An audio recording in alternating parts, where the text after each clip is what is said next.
US dollar. Range trade expected as Bank of England bets shift to cuts. BBH. Layer 0 price forecast.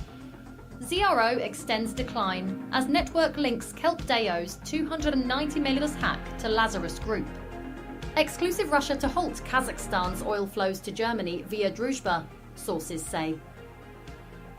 Significant movement is possible in US dollar yen after a breach of 158.9740. NAS 100 is currently testing the 26711.29 level. Will the breakout continue or will it reverse? Boj. Hike call postponed to June. Danske Bank. When is the US retail sales data for March and how could it affect euro, US dollar? Market spotlight on Middle East.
All right, let me get another coffee and we'll go.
Oh yeah, baby, oh yeah. Number 5 alive, number 5 alive.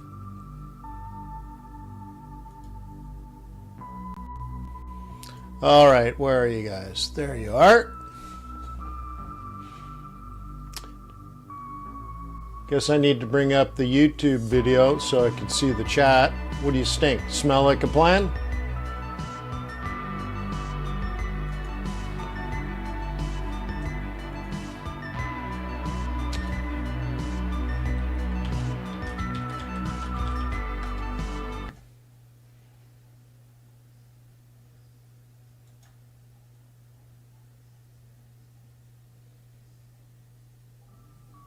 Cool. Found you.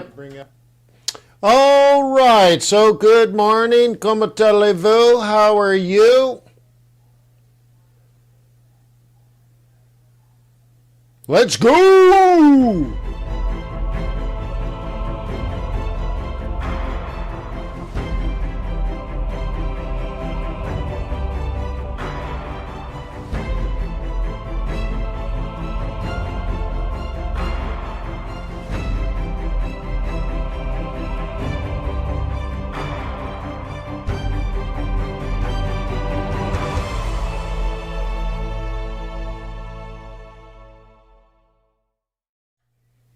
All right, well, welcome to Forex.Today, the YouTube community of more than 21,000 foreign exchange traders. We gather here today to conduct technical and fundamental analysis with the overriding goal of planning our trades in advance because... Investing Live European FX News Wrap.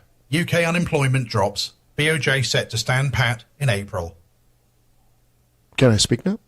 Trading is risky, not appropriate for everyone. Your past performance, good or bad, is not necessarily indicative of future results, but please stay small, stay humble, focus on the long term, and never risk money you cannot afford to lose. Guten Morgen, yeah? How are you? So, kind of slow the last 24, 48 hours? Yeah, well, maybe we're waiting for the peace talks. Maybe we're waiting for retail sales. Maybe we're waiting for the Warsh interview. Maybe we're waiting for Starmer to step down.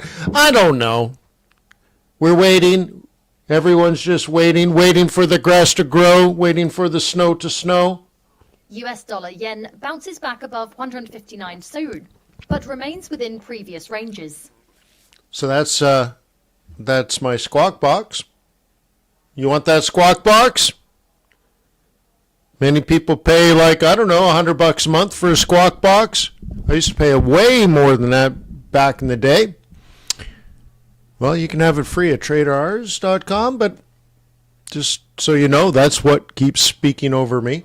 The idea is that you stare at your charts and doing your analysis, and meanwhile you hear the news. You don't have to take your eyes off the chart. It's like a heads-up display, so to speak, in the opposite sense of the word. Yeah, I have a heads-up display on my car, and I love it. And then I drive my wife's car, and I'm like, what the hell? I have to keep looking down. Yeah, same thing. Why do you need to look down to read the news when you can just listen and trade at the same time? But anywho. US dollar, strong retail sales and Fed focus. TD Securities. Yeah, so anyways, so not a lot has been happening over the last little bit. And that's not unusual with all the risk events that I just talked about, but also we reluctantly, if you will, made a higher high, and now we're kind of looking around, wait and see. Where's the new money going to come from? Are the risks going to diminish? What about the other earnings? But so far, earnings seem to show that the economy is doing great, despite all this stuff. Retail sales are going to come out today, and well, guess what? I believe they're going to include high gasoline prices, and that's the funny thing about retail sales. US President Trump. Iran violates the ceasefire numerous times. It's priced in dollars and not units.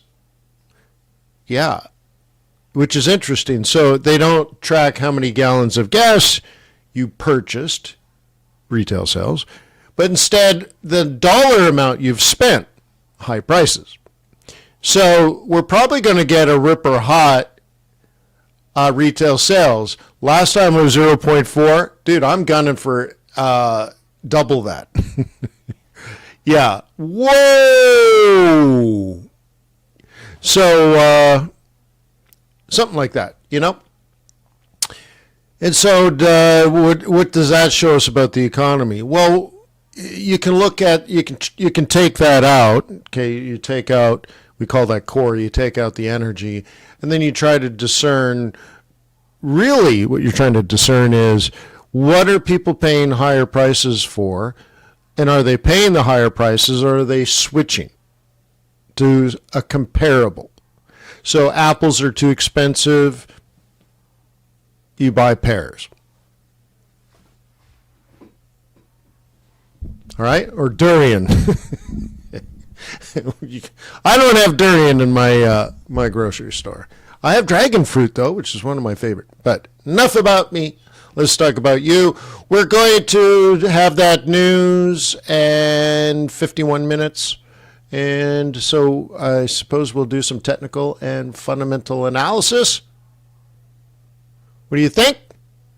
And we'll check out market conditions. We'll check out strong versus weak. We can check out various trends. We can look at the prediction markets and see if they're changing. But without further ado, let's get on with it. Let's get a sitrep report. Oh, he's still not reading it. We've been struggling with this today. Oh, wait, that's an old report. I have to go and do a hard refresh. Hang on. Let's see if that'll work. That was an old cached version.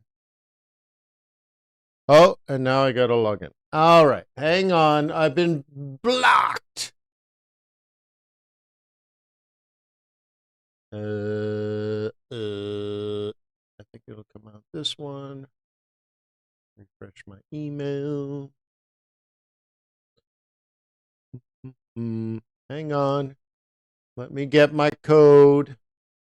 My machine's a little slow today. I noticed it after I hit live stream, but all right. Let me log in. Bada bing, bada boom. Should be updated. Ha! Boom. There we go. I was blocked for a second there. All right, cool. And it's the old version. Dude, what the fudge? Let me check. Where's my... I've updated a couple of times. We'll try again. But we've been working on this report, the sitrep report. And I'm trying to make him smarter and smarter and smarter. So, as you know, about a week ago, not only do I have him watching all the economic data, but now he's watching the news in real time. And he's learning. But I've been helping him on these key insights, and I want to put that in the report, but I also want him to tell you about things that might be coming up on the calendar, right? So we're working on getting better, but just, imagine this, key insights. Oil's under pressure today with WTI dropping over 2% following the news that Russia might halt Kazakhstan's oil flows to Germany, right, through the pipeline. Okay, over in the currency markets, the Japanese yen is weakening after reports suggest the Bank of Japan will likely wait until June to consider another rate hike, which we've already talked about in our prediction markets. Okay, now, this is what's cool about AI. Of course, I didn't program any of that. He's just been watching the news, just like you and I would, but he's watching it 24/7 and just updates you as necessary. We're keeping an eye on the U.S. dollar as traders prepare for tomorrow's retail sales. Now, that's interesting. What do you mean tomorrow? I guess he's struggling with the time because he read it yesterday. That's interesting. I'll see how I can teach him that. So he's expecting a healthy jump to 0.6. I said double from 0.4 to 0.8. That's just me throwing out. It's going to be very high. But that makes sense. And now he got that from our calendar. And our calendar has that from the public data. So it's really cool how he's learning. In the UK, unemployment has reportedly dropped. Okay, but all eyes are on the upcoming inflation data to see if the Bank of England will pull the trigger on rate cuts sooner rather than later. So he's getting, you can see now it's supposed to be up here and it's supposed to be a little, it's too wordy. But he's doing it. That's the cool thing, huh?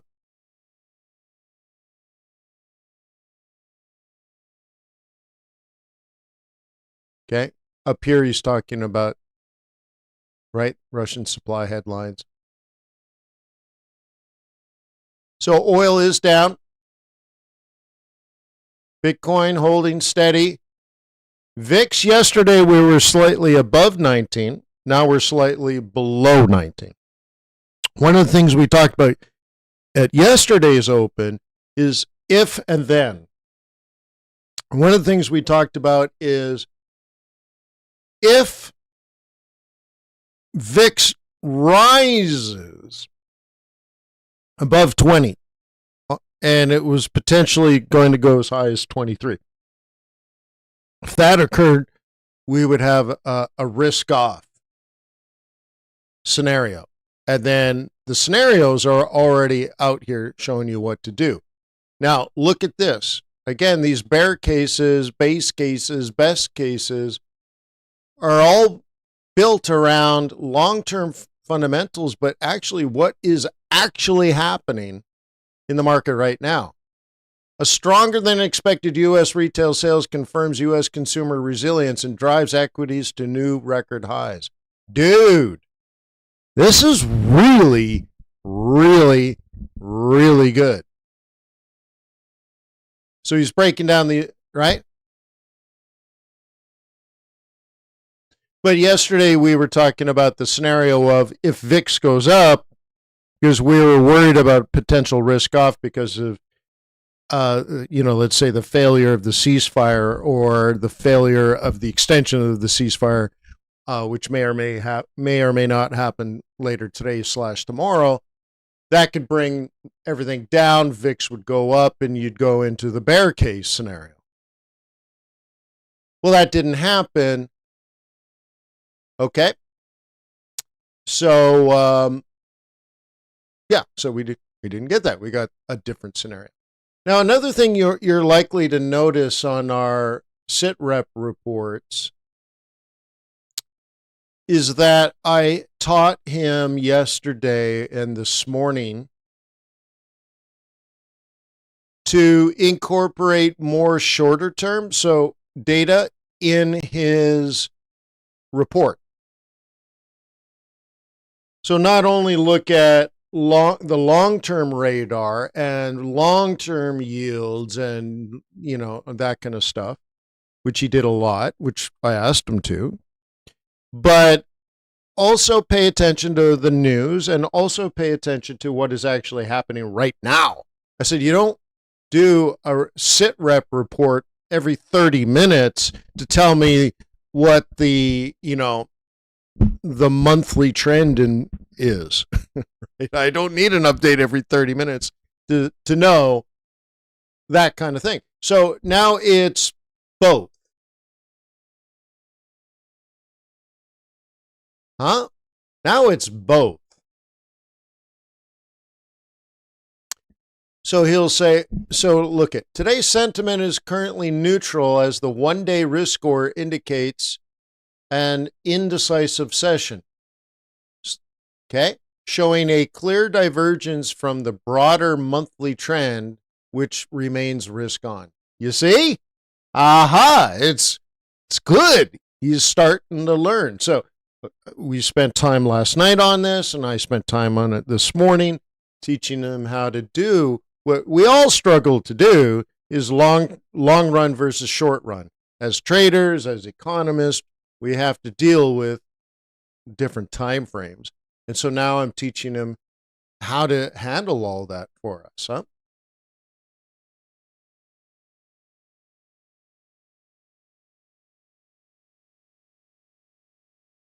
Okay. Cool, right? Yeah. So he's getting better. Remember, he works for you. He's going to be your trading buddy. I got some big plans for Aiden. Yeah, that will actually change the way you trade. If I can pull it off, and you know me, I will try my darndest. But maybe by next year, I'll change the actual way you trade, and you'll be trading with your trading buddy, your assistant.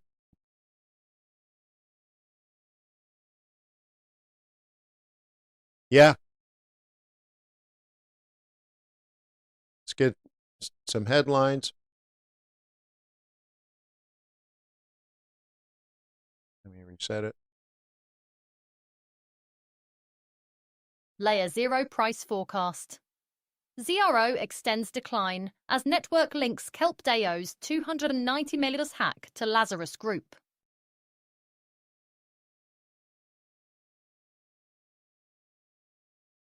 Okay.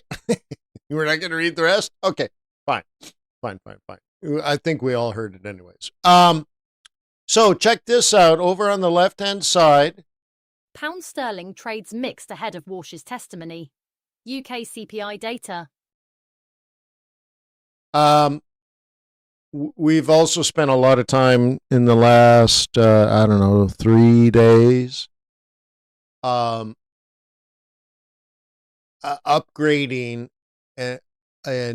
upgrading. I think that's a fair way to describe it. Our spike radar. And so with retail sales, we've done a lot of analysis. We've looked at many retail sales. And then we looked at, because it's U.S. retail sales, how the U.S. dollar pair. So now we have to look at all the dollar pairs. How does the dollar pair react from the minute retail sales is released until 1 hour later. We look at the price on the release. So at 8:30, what was the price? And then we look at the price at 9:30. Cool. So now we have the open and the close. So now we have direction. But then we also look at the highest high and the lowest low during that 1 hour. So now we get volatility. And then we analyze that for every currency, a dollar currency pair, and we analyze it across the board. Will reopening Hormuz fix the energy market? Not really. For years. And so here's what I'm getting to. Now, we also, I believe he's going to look at the S&P 500, but we're not going to calculate, we're not going to compare points to pips because that's unnecessary calculation. So you can get an idea. Yeah, it's not really going to move the market that much unless there's a big surprise. But while you're sitting here, okay, bada bing, bada boom. This is worth about 12 pips. And it's coming up soon. Yeah. Now, if it was more important, it would glow. But I think we can understand if we're forecasting a 50% jump in retail sales, and I suppose my 0.8 would not be X gasoline. That would be the headline would be very high. They're saying the core is still going to be high too. So either way, we have to go back and say, well, in the history of retail sales that comes out every month, let's look at 36 or more of these situations and then isolate when retail sales comes out high. What happens, what moves? Right now it's saying USD yen will, on average, moves 12 pips. So you're like, well, I don't really care about 12 pips. Maybe that's not a good spike. Nor does this actually tell you what direction.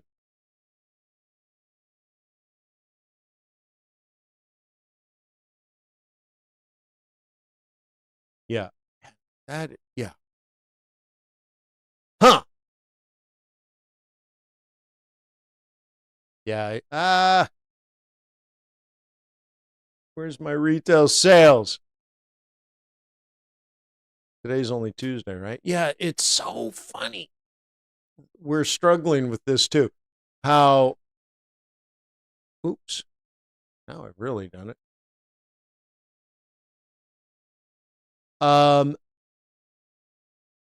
There's like how do you say, the continuation between Copper, energy costs and supply. Will reopening... Is that going to work? Anyways, the two calendars are not linking well together. I don't know why. I don't know why she swallowed a fly. But anyways, you should be able to open this and it'll tell you on the meet, beat, or miss. Yeah, I guess I've hit refresh too many times. Hang on. Let me get my new code. That's me messing with it. Sorry.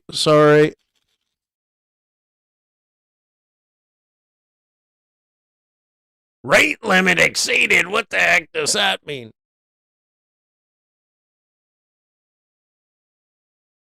Wow, what does that mean? I'm blocked. No way. He shut the back door. I think that's just, let me refresh this whole dang thing. I don't believe it. I like the way you trade. Mm-hmm. All right, let's see if I can get another code. Boop. Boop. Boop. Here we go. Boop. Yeah, that's what I thought. All right. I'll quit messing with it.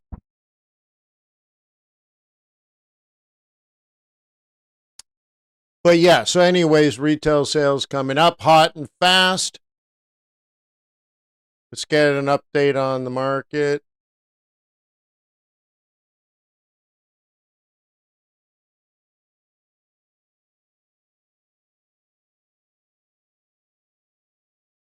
Yeah, I just did a hard refresh. That's all. Control Shift R. It clears the cache. Yeah, so you don't have to go to that much trouble to open a different browser and stuff. That's just because there's no cache, right? So you just got to clear the cache. All right, Kiwi strong and then Swissy moderate. Dollar and yen about the same weakness. Kiwi, dollar long, Kiwi, yen long. Everything else is mediocre. You can look at it this way. Kiwi, yen long, Kiwi, dollar long. Oh, how nice is that? Yeah, it's very nice. Or you can look at it this way. Kiwi, yen long, Kiwi, dollar long. Everything else, see, 0.38, 0.37, 0.08. Yeah, not really that big of a deal. Okay, so yeah, so anyways, or you can do it this way. Okay, good, good, moderate, moderate. Okay, moderate, moderate, moderate. There you go. You don't have to debate. And look, you can just sit on this page, and if they change, you put them on your to-do list. This is your to-do list. In fact, I think I'll create a rule. If it's less than what, 0.33? Or if it's less than plus or minus 0.4, put it down here.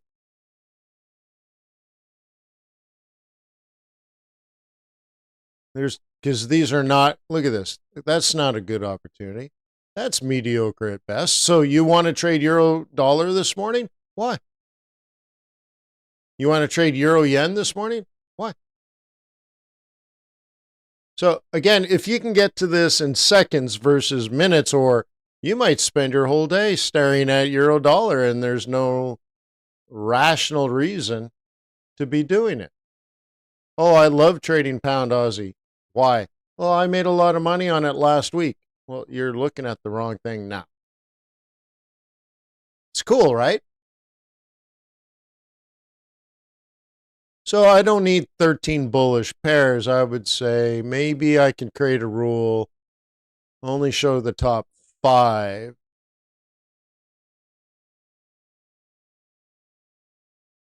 Best things to buy, top 5 best things to sell. And then everything else is mediocre or neutral. Hey, it's pretty cool, isn't it? If you spend more than 5 seconds, you're not being competitive in a highly, highly competitive market. You're like, dude, yeah, you have to go through 40 charts on 3 time frames. You have to go through 120 charts to figure out the market. Even worse than that, you're like, no, I only trade euro dollar. Why? I like it. Well, it doesn't like you. Sorry to report. Doesn't give a damn about you. So you're better off actually trading what's moving. And this shows you the direction. But clearly, as you can see, Kiwi's good. And Swissy's moderately strong. That's it. Now, you could also use this in another way and say, well, maybe Aussie dollar's going to catch up later today. Well, it's got a long ways to go, but okay, you could watch that. Another way you can use that is, well, this is, high beta risk on, this is risk on, and this is risk on. When these are weak, okay, it's typically risk on. When Aussie and Kiwi, as examples, are strong, that's usually risk on. Well, Kiwi's just one of the two. They're not both, so whatever, maybe news related. But Kiwi strong is risk on. Yen weak is risk on. Dollar weak is risk on. Swissy strong is risk off, typically. Yeah. So I would look for this to actually weaken. Or this is part of our mixed signals, right? If you go back to risk radar, yeah, we're slightly bullish today, but much more bullish on the longer run. Well, so that's where we are today, where you're like, well, 2 of our 3 risk funding currencies are weak, which is good, risk on. But one of them is strong, which is risk off. So you get that kind of little bit of mix. But in this analysis, we don't do that. We don't look at Swissy, yen, and dollar congruency the way I just explained it. We look at this more of a macro. So again, volatility, short-term yields, medium-term yields, long-term yields, spread between yields, oil, the stock market, right? We look at crypto. We look at, foreign stock markets like the Japanese stock market, the German stock market, junk bonds, investment grade bonds, the dollar as a reserve currency. We look at gold as a safe haven, right? And we do that on 3 time frames and then weight all of those. So it's a pretty clear picture. I mean, I say pretty clear, but it's an extraordinarily clear. And so, yeah, this will probably change. And I think it's 10 o'clock when Warsh sits down with the Senate, and that's a big deal. Test Wayne.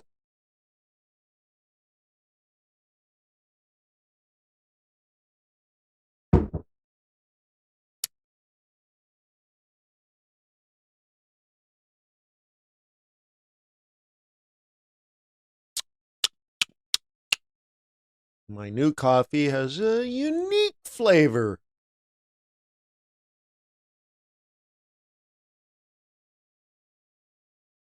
So one benefit of TradeR, since it's not a web page, it's a database, to be able to just sit on the view that you like. You can watch dollar. Look at dollar getting weaker. You can actually just sit on these things and watch them as you trade. And you're like, I don't like that view. I like this view. I don't like this view. I like that view. I don't like that view. I like that view. All right. I don't like one day. I like 70. Great. Do you?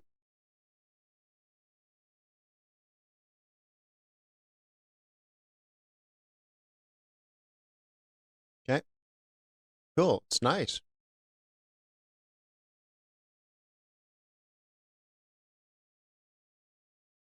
I'm going to see if you.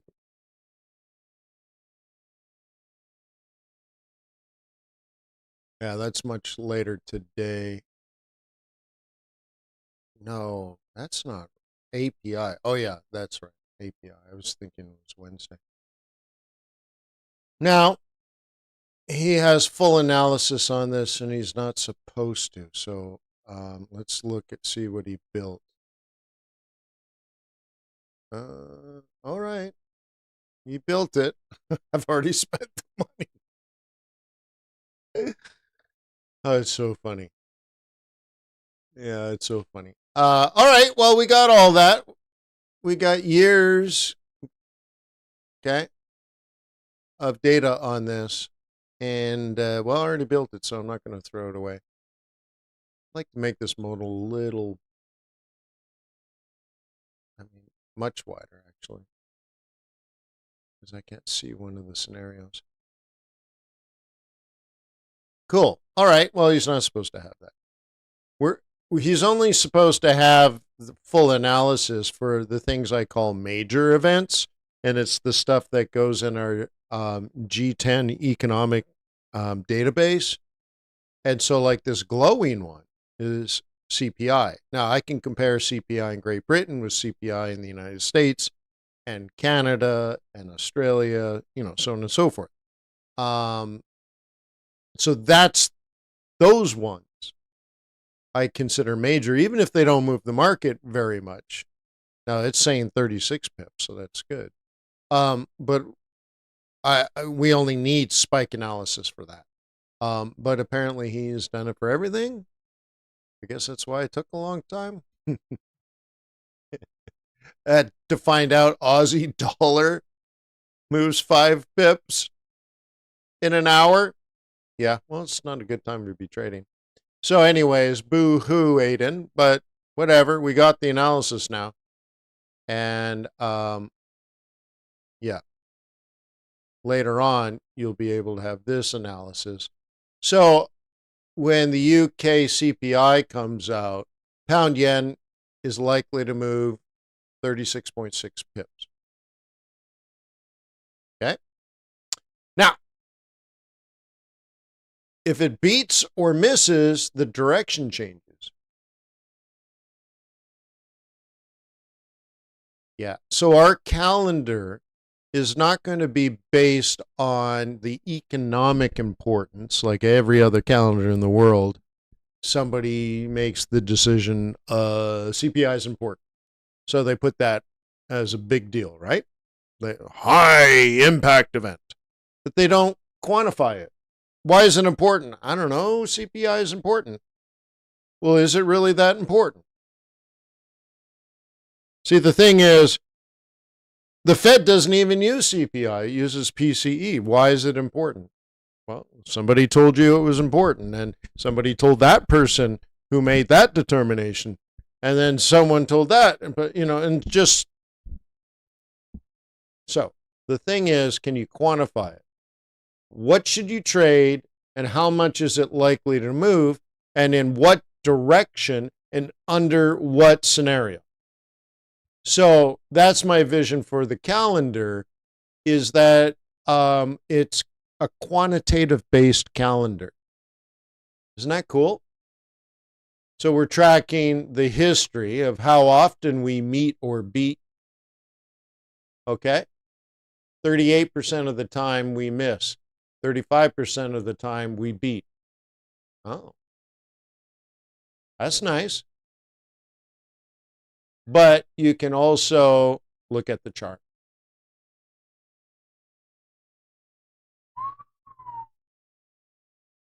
Golly gee whiz, Batman.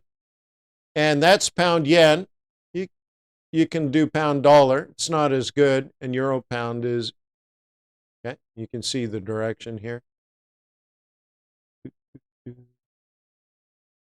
Okay, up 15 or down 30. So at least now you have direction and magnitude with scenario analysis and 3 years. So again, the reason I put this here, you're like, well, that chart's not very helpful. Well, it's helpful in the sense that we're looking at it for you, because you see a pattern, don't you? We're very good to see patterns, and you're like, the pattern here is they seem very similar. Okay, that's true. But a computer, or an AI in this case, looks at it differently. Okay? It says, I don't care if you miss by 0.1. Now, we look at it and like, well, it's about the same. Right? 3.1 versus 3.2. We're like, it's the same. Not to a machine. So he just says, well, this occurs. It doesn't matter if it's 0.1 or 0.3. Okay? Okay, 35% of the time it misses to the upside. In this case, it beats, right? Okay. Out of 34 events, 35% of the time it comes out higher than expected. And you can see them here. Now, you can't see it that quickly. Okay? But look, beat, beat, beat, beat, beat. We've been beating, okay, sort of recently. And in that particular scenario, so 35% of the time it beats. In the time that it beats, 83% of the time, pound yen went up. And on average, so when you average the 100% of the moves in that period, it goes up 35 pips. So I could even say, well, if 15% of the time it beats but price fell, because that's what it's saying, then when it does go up, it goes up more than 35 because we're averaging out the downs. So, if it does go up today, on a beat today, it's worth at least 35. Yeah. And this might be helpful to scalpers because it shows you magnitude and direction. Then you overlap these expectations. They're only expectations. And then look for things like pivot points. And you might see, well, around 44 pips, we have an important pivot point. So a scalper could say, well, if I get anywhere near 50, good enough for the girls I go with, and you take the profit, because now you're overlapping what the normal magnitude under this exact scenario plus technical analysis. You see?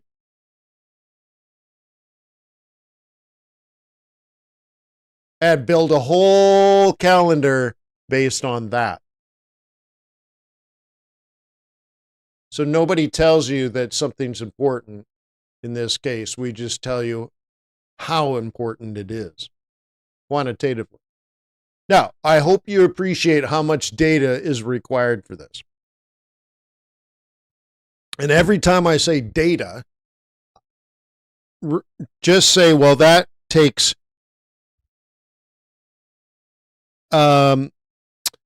input, storage, and computation, otherwise known as compute. And compute is expensive. So I've invested greatly into your success. And this is one tool that takes, I don't know, millions of data points to give you an edge.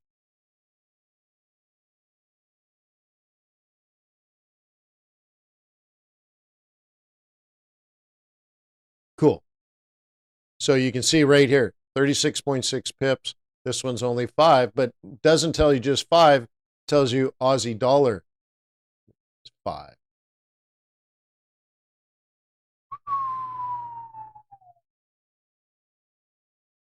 Gorgeous.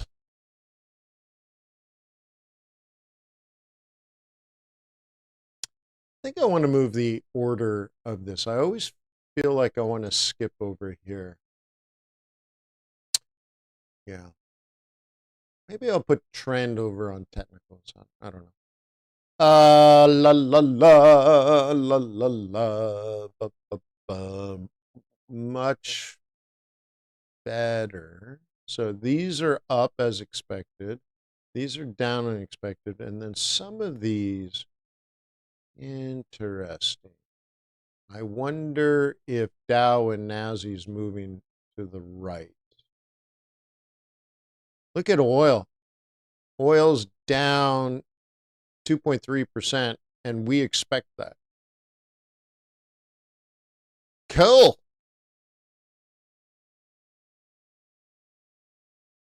Yeah. Yeah, no, thank you, Prince.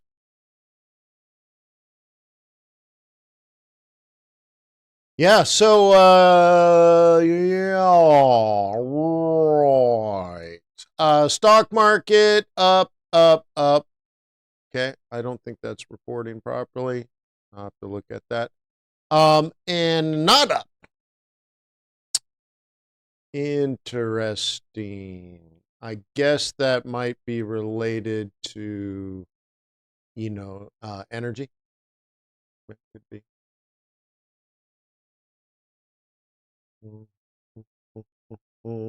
Nikkei up, so you would expect yen to be weak, and you see yen weak, yen weak, yen weak, yen weak, yen weak, yen weak. Okay, makes sense. But but that's how that works. You understand correlation. Swissy strong, Swissy strong, Swissy strong, Swissy strong, Aussie strong, Aussie strong, Aussie Swissy the same. Isn't that cool? So clearly, a buyer of a Swissy, a seller of a yen, but we've already covered this. And Kiwi is the best horse to be betting on. We already identified this. It takes 5 seconds. Right? Like, let's do it again. 3, 2, 1. Kiwi is the strongest. Dollar yen is the weakest. Now you're done. Okay, you're done. You know what to do. And you can verify and validate this because Aiden is watching this scatter plot for you 24 hours a day, 7 days a week. It updates like every 5 minutes. So Kiwi strong, Kiwi strong, Kiwi strong. Notice that Swissy is strong, but Kiwi stronger than Swissy. Kiwi stronger than CAD. Gorgeous. Kiwi stronger than euros. Kiwi stronger than pound.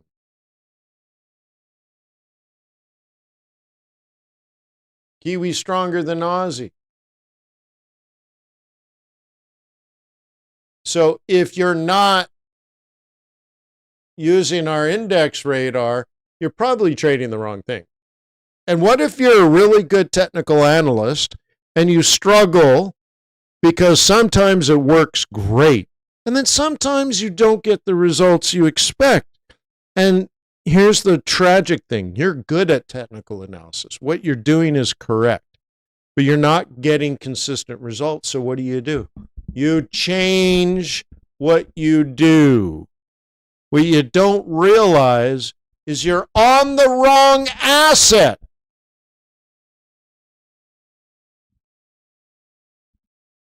The fundamental rationale of what you're trying to do is flawed. You're doing the perfect thing on the wrong thing. If you took those skills and said Kiwi yen, Kiwi dollar, and you started your day there, your first shots go into the net. And it changes their psychology. Oh, but Wayne, I like pound CAD. Well, Wayne, I like Aussie Swissy. Well, they're both strong. That would be dumb. Or pound CAD. Okay, you're probably making money in pound CAD to the downside, but not much. Not as much as Kiwi dollar would be producing.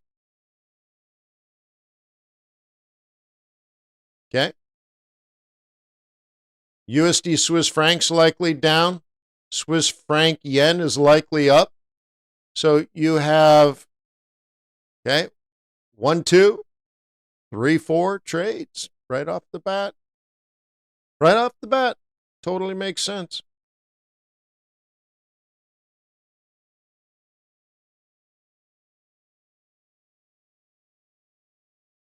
Okay, so we're watching 56 currencies in real time.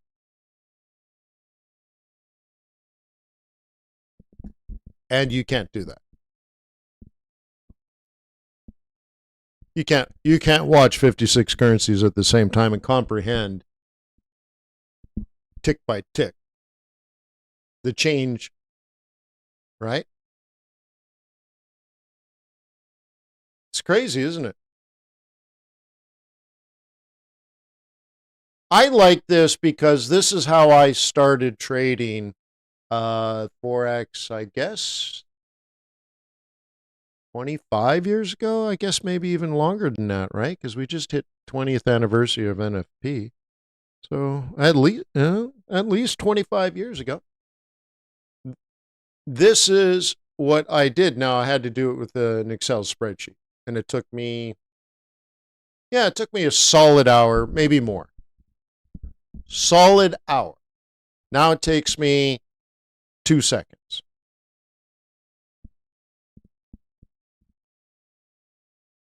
Huh? Don't tell me AI isn't a revolution. I turned an hour into 2 seconds? Dude.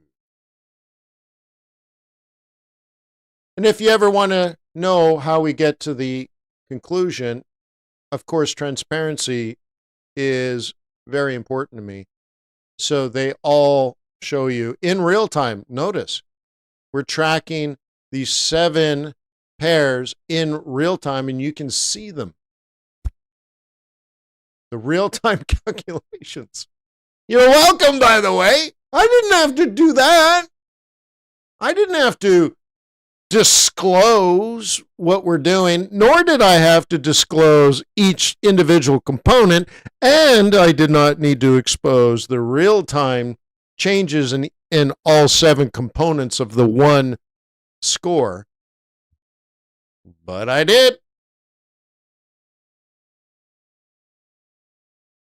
Yeah. Anyways, we don't need to go there. We don't need to go there. Let's take a look. Yeah.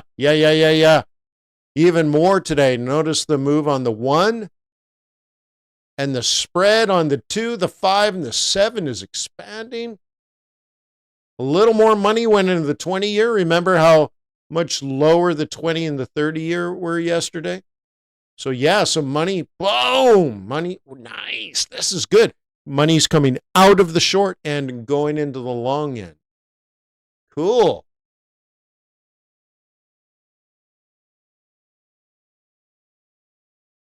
Yeah. People are making investments. They're not hiding in a 3-month to see what's going to happen in 90 days.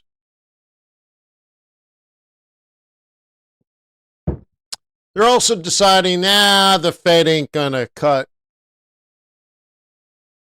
And maybe not even raise, but they're like, okay, deploy the capital, whatever, let's go. The other thing I like about this is it's seasonal. It's totally normal. The more you get into seasonality, I think the more you're going to plan your entire year in advance. You're going to really calm down as a trader. And you might say, well, Wayne, I'm a shorter term trader. I don't need that.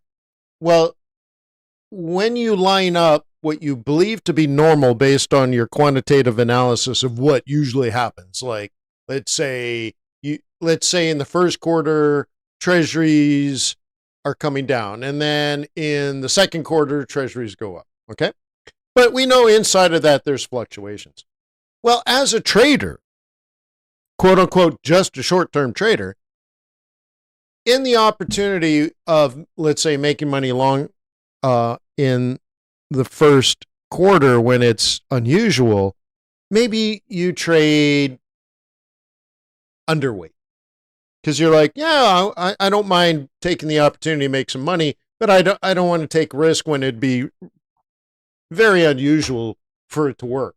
So it's appearing, but it's somewhat of a mirage, But you're like, whatever. No big deal. Yeah, you pick up some pennies here and there, right? But what if it's totally normal for the next 3 months for the asset that you're trading to be going up?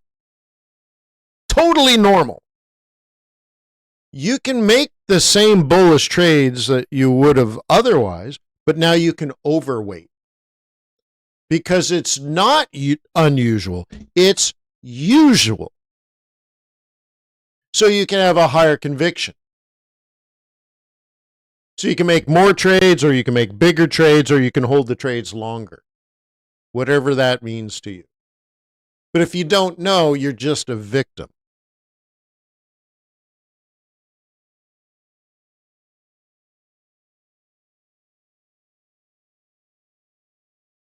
Okay? It's important to know if you're short-term long or long-term long. Or you're conservative long or you're aggressive long. And if you're going to find big success, that's one of the keys to the kingdom.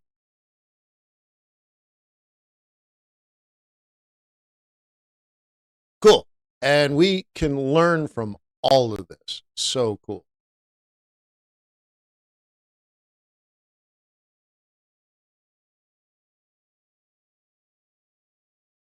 Boom, boom, boom, boom, boom, boom, boom. Boom, boom, boom, boom, boom. Okay, these are economic scores, not technical scores. Leader laggard.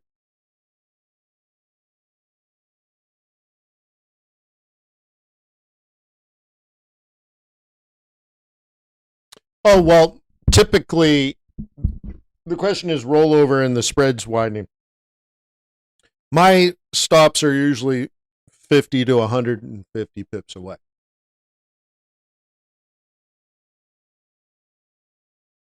So a 20 pip spike, nothing. And it's just rollover, right?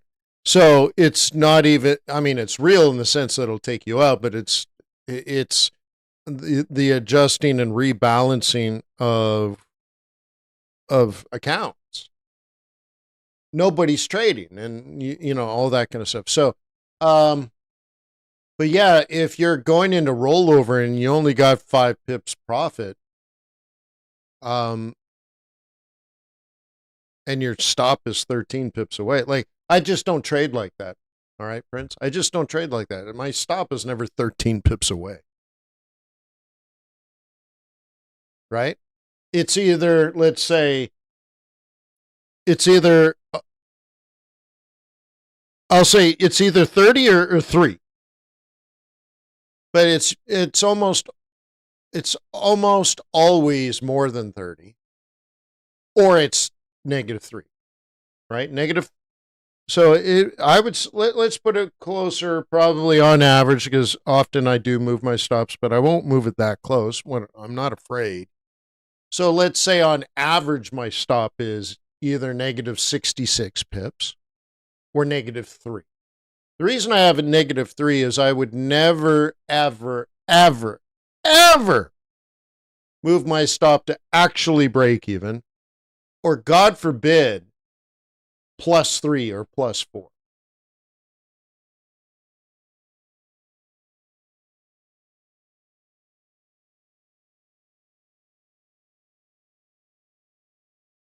Now, why is that? Well, you're counting. Let's say you make a 5 pip profit. You count that as a win?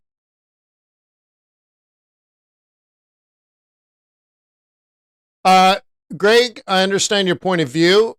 I'm teaching amateur retail Forex traders. So at the very least, I think you would agree that a new trader should have a stop loss in case of catastrophic failure. Because we know retail traders will make the mistake of taking a 3 or 4 or 500 pip loss. No matter how stupid it is, mistakes happen when you're new.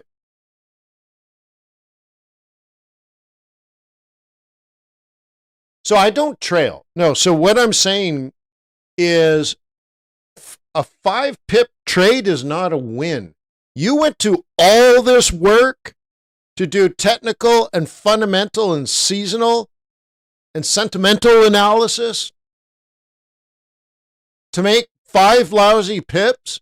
Well, the answer is no. You probably went and did none of that. So you feel happy as hell you made 5 pips. To me, that's a loss. Really? You went through all that work to make 5 pips? Well, the answer is you didn't do the work. Otherwise, you'd say, no, my trade is worth more than 5 pips. But if you didn't put any work into your trade, well, then your trade is worthless. Not 0, but it's only worth 5 pips. Great.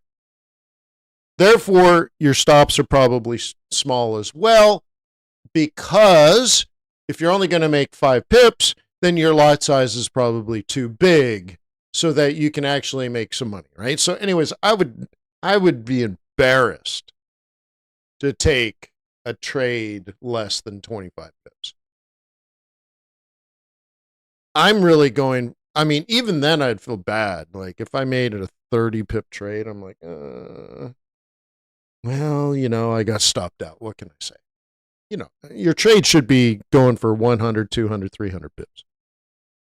So I would never want to purposely record a 5 pip trade as a winner. That's a loser. So if it's a loser, I'd rather take -3 than +5.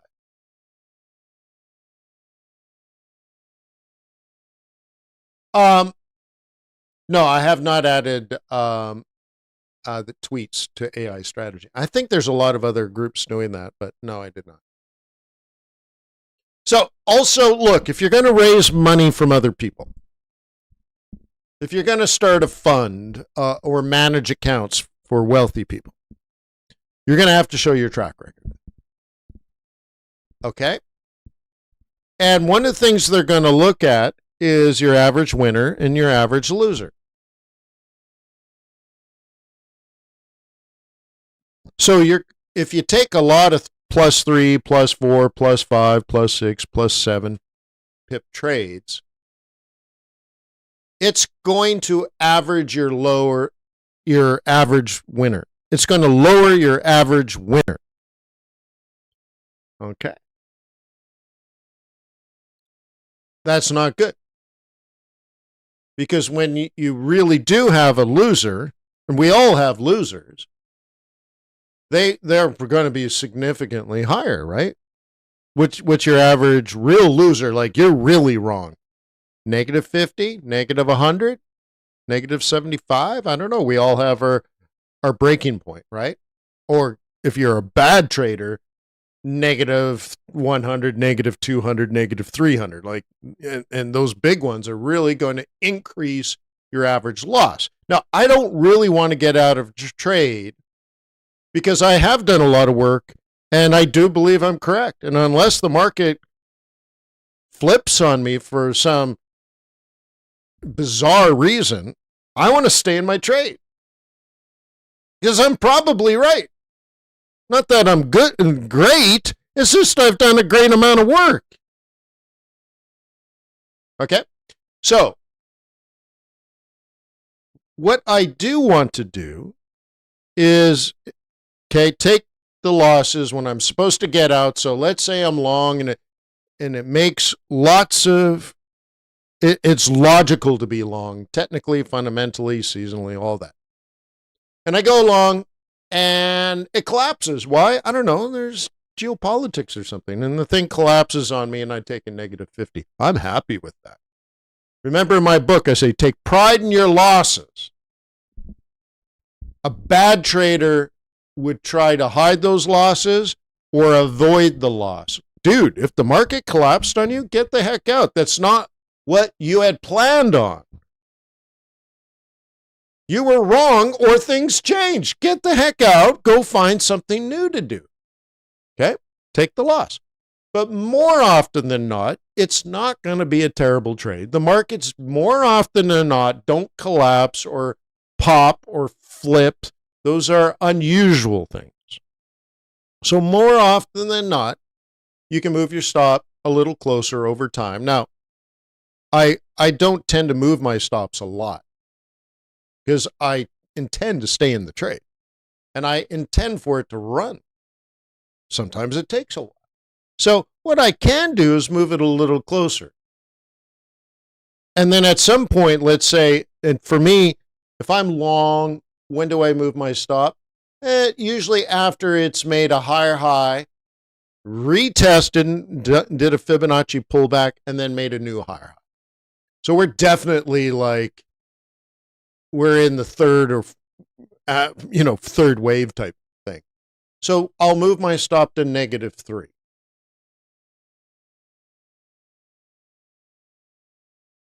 Yeah. And I try to let it run because I'm going for hundreds of pips, not a dozen. Now, here's the cool thing.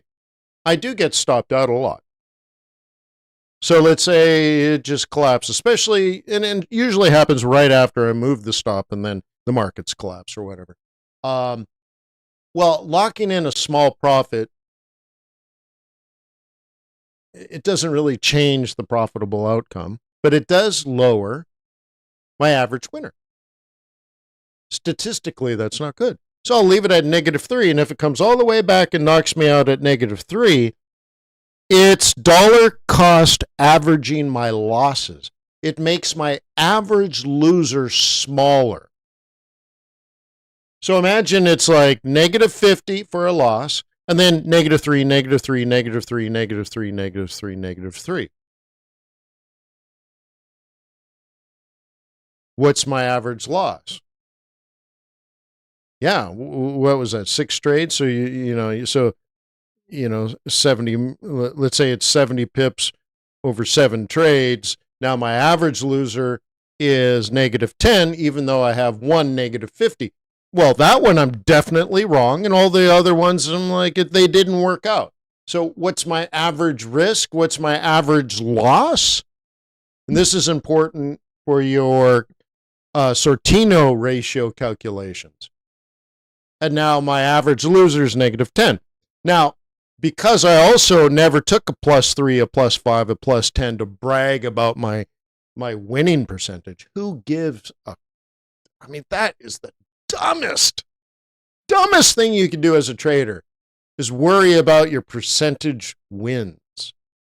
I mean, maybe if you're a scalper, but do not brag about that to an investor. They will laugh you out of the room. So let's look at it. You have a very low winning percentage.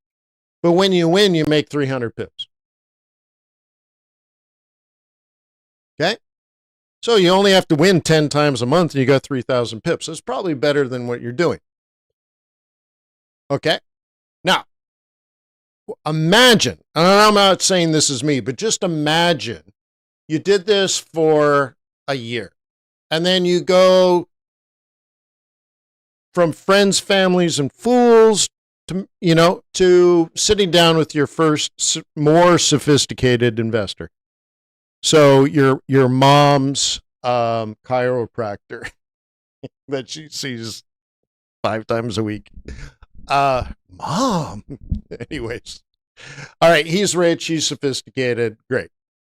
And he says, okay, I've invested in some Forex traders. Show me your track record this year, trading the friends, family, and fools money. And it shows your average loss is -10, and your average winner is 300. What's your Sharpe ratio? What's your Sortino ratio? And what's your profitability? Well, all the -3s are basically 0. So now in real terms, every so often you take a -50 pip loss, but every so often you get a 300 pip win. Dude. So you have 10 losers, that's 500 pips.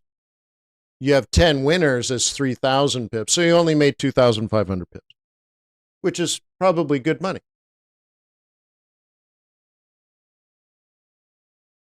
And that's the secret sauce that I'm giving away in a YouTube video. You have to understand how to be a trader, and your other gurus probably don't understand that at all. Well, they've never raised money. They've never managed money. They probably don't have the education, all that kind of stuff. This is just simply how you run a hedge fund. So you got to know your Sortino ratio. Mine is fantastic. You got to know your Sharpe ratio. It's exactly what I want mine to be. Why? Well, I designed the strategy. Okay, and I'm talking about my endowment funds, right? And you can do this for your Forex trading, but you just have to understand it first. You're not going to do it if you don't understand it, right?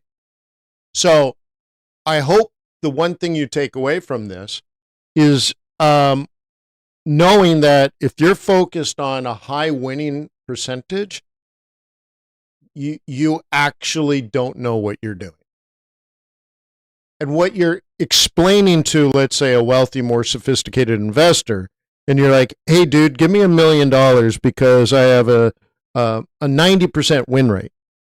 What you've just explained to them is you care more about losing than winning, that you would be happy with a 3-pip winner, and you'd be terrified of a 100-pip loss because it would screw up your ratio, so you would probably ride the losers for as long as possible, and you're really quick on the trigger to get the hell out of a winning trade because you're not interested in making money, you're just interested in booking a winner. And sophisticated, experienced traders and investors know this, and that's why you would get laughed out of the office where they're like, dude, you have 90% winners? Yeah, you don't know how to take a loss. You don't know how to let your winners run. You're focused on the wrong thing. You're focused on ego and not profitability. Piss off. Excuse me.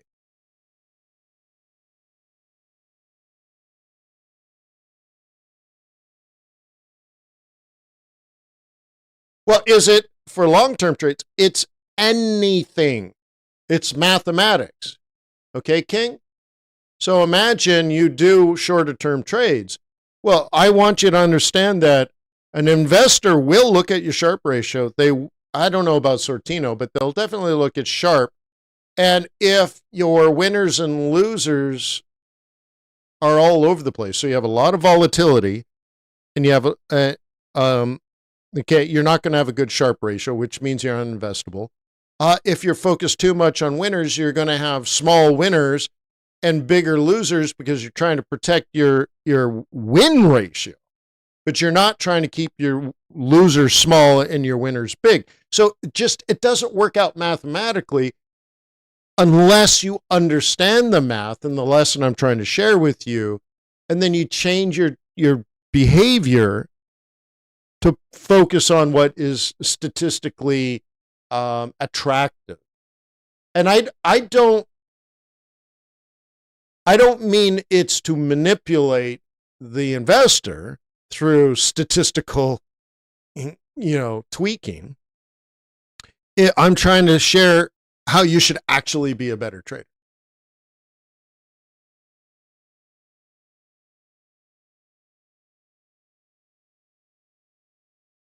Okay? No, Greg. It's still, Greg, I'm not trying to say change the numbers to manipulate the investor.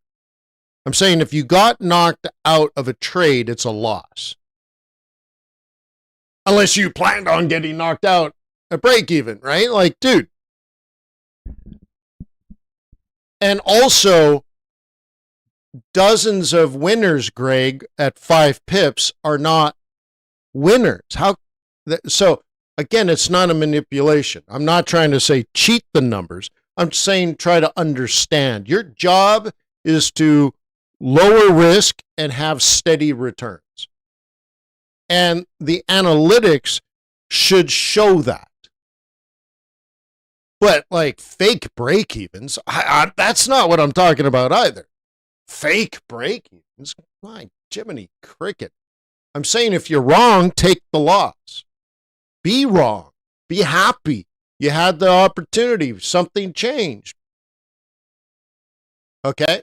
And as you say, these people are a lot smarter than you think. I am not saying they're stupid. I'm saying they're smart.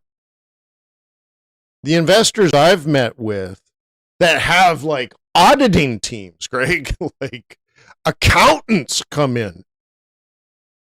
And not just one person, 3 people, and they're looking at everything. Like, no. I'm trying to say to everyone, investors at the next level, if you're trying to become a professional trader down the road, are sophisticated. They will look at this data. And you have to understand what data is attractive. low risk that suggests you know how to take a loss before it becomes a problem, and you're going to take losses. So having a 90% win ratio only says you don't know how to take a loss. You never take a loss. Why don't you take a loss? Because then they have to then try to get other data, right, Greg, that shows, well, you didn't. So I'll pick on you, Greg, since you're tough. You don't use a stop, apparently. Okay. An investor's now going to want to look. You have a high win ratio, and you don't use stops. Okay, that's fine. That's your strategy. You're the manager. That's the declaration that should be in your risk disclosure document, right? Your DDoc. I don't use stop loss. Okay. Well, you should disclose that. Okay, great. So what does it mean? So the investor will say, okay, you don't use stops and you have a very high win ratio. I want to know the pain to gain ratio. Okay, Greg, if I was going to put money in. And again, I'm only picking on you because you're experienced, you've been around, you're strong, you know what I'm talking about. Okay, so now I want to see the floating profit and loss. And it's not going to be in your general report. We're going to have to get intraday data from your broker. And I've had to do this. I remember an investor in the UK asked for 3 years of daily closed numbers in the account. 3 years of daily. So not just, this month I made money, this month I lost, this one was break even. No, daily. So because he was doing the pain to gain ratio. So the floating loss. So what if they saw, Greg, and I'm not saying this is you, Greg, but let's say they found many of your trades go negative 500, negative 600 before they come around, and 3 months later, you're back to positive 50. And an investor will say, okay, well, you did, because you don't have a stop, you never got out of that. And then you took a 50 pip winner, and we recorded that as a winner. But you're willing to float a loss 10 times bigger, but you won't float the winner because you only made 50 pips. And that pain to gain ratio says you are not being compensated for the risk you're taking. Now, a simple way of doing this is a Sharpe ratio, because you might be profitable based on closed trades, but based on open trades, being negative is going to increase the range of how much your portfolio goes negative to positive. So if you're sitting on, let's say, negative $10,000 a lot, but some of those are winners, and then you take profit on the winners when you can, so you make $1,000 a month every month, but every month you're also floating negative 10,000. If you have one truly bad month, you don't get the plus 1,000, and the negative floating turns to negative 20, which is more than you made all year in the winning trades. So this is why many traders on these copy accounts don't show you their open positions, because what they'll show you is they've been profitable for 36 months in a row, but what you don't know is the whole time they've been losing money. And they're just closing the winners and holding the losers. Well, a sophisticated investor is going to say, I don't want you to hold losers. And that's my point. They want to know. We don't want you to hold losers. We want you to hold winners, is what I've been told by sophisticated audiences. Great. And so the trade history should reflect that if you're wrong, you're quick to get out. If you're right, you're slow to get out.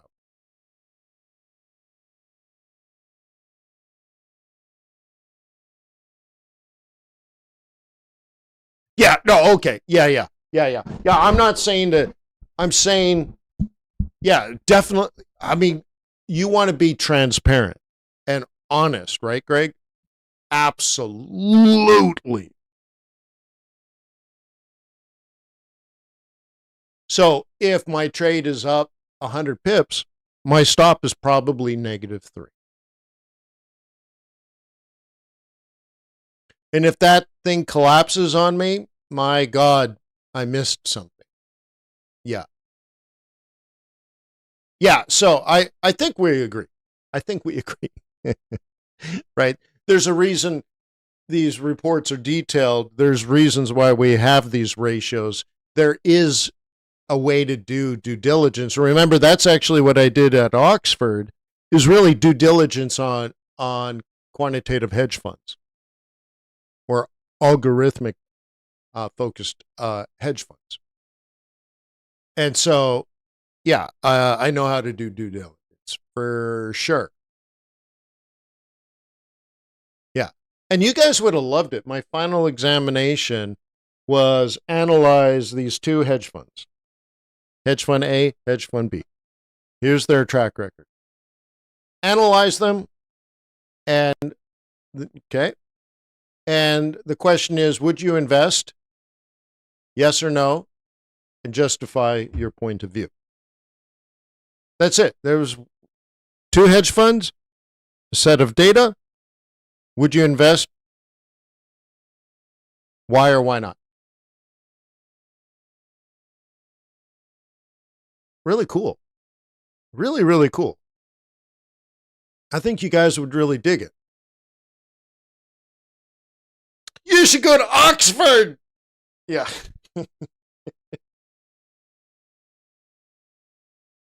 You should go to Oxford. You'll love it. Yeah. So, anyways, cool stuff, right? Cool beans. So, I'm digging this. I just haven't figured out how we should use it. If this one here, I like these cards. Like, I like them a lot. It'd be cool to like print these out.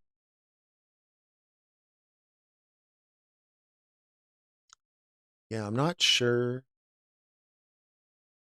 But I just like how we have all the data in one place. So if you have any ideas on how to use this, I mean, we're already using it, but like, I love the display. And I love that it's fundamental. I love that this is here. And that should be how it looks. Wow, that's really something. Huh? So the first one, the economic scorecards, that is fundamental. Currency index is technical. Isn't that cool?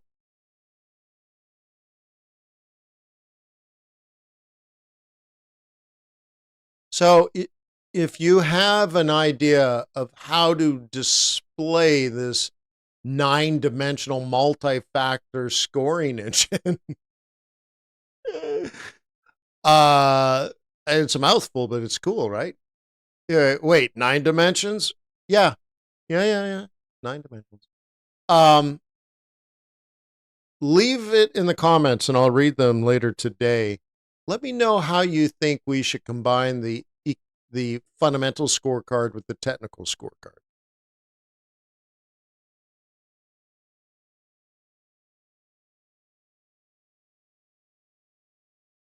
Let me know if you like the commodity indice versions as well.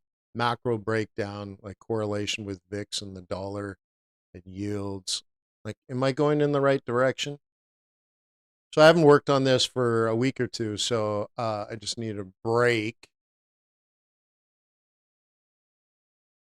And now I want to get some fresh eyes on it. So if you can put some eyes on it and leave a comment about how we can pull all this together to help you make decisions quickly, easily, I'm into it. Leave me the comment. Oh, it's almost time. We gotta go, man.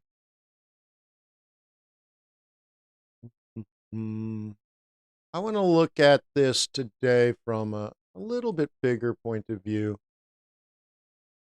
Kiwi dollar up, Aussie dollar up, USD yen flat.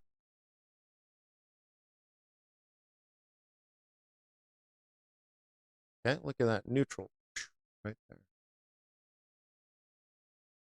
Gorgeous, right? Pound dollar up, euro dollar up, USD CAD down, USD Swiss franc. Cool.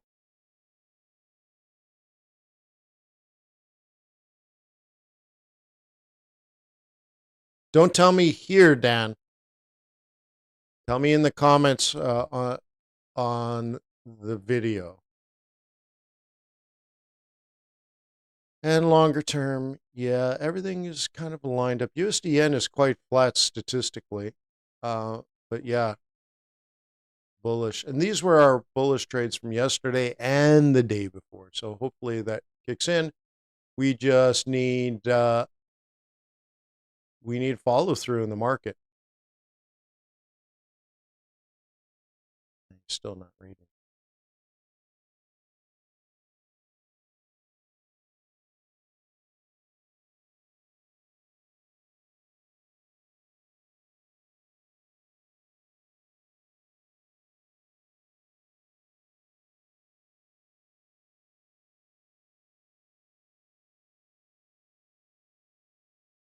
Let's get an update on headlines, moveon.com.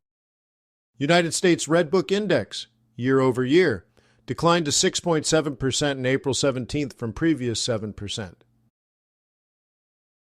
U.S. retail sales rise 1.7% in March versus 1.4% expected. Sterling today. Pound slips as dollar holds firm, Warsh hearing in focus. Euro, pound, political risks and inflation support. Rabobank. EU weighs more U.S. jet fuel, cleaner aviation amid Iran war strains. U.S. retail sales jump more than expected in March.